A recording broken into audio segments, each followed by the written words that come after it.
يزعزع دولة لها في تاريخ الأمة الإسلامية والعربية مكان الصدارة مع أشقائها من الشرفاء، وألا يقفوا صامتين غير آبهين لما يحدث، فالساكت عن الحق شيطان أخرس.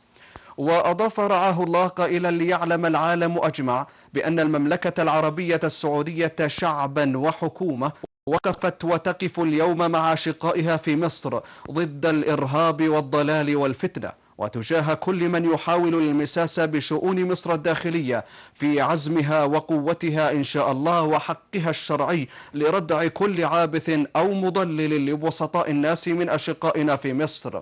وليعلم كل من تدخل في شؤونها الداخلية بأنهم بذلك يوقدون نار الفتنة ويؤيدون الإرهاب الذي يدعون محاربته، آملا منهم أن يعودوا إلى رشدهم قبل فوات الأوان. فمصر الإسلام والعروبة والتاريخ المجيد لن يغيرها قول أو موقف هذا أو ذاك، وأنها قادرة بحول الله وقوته على العبور إلى بر الأمان. يومها سيدرك هؤلاء بأنهم أخطأوا يوم لا ينفع الندم.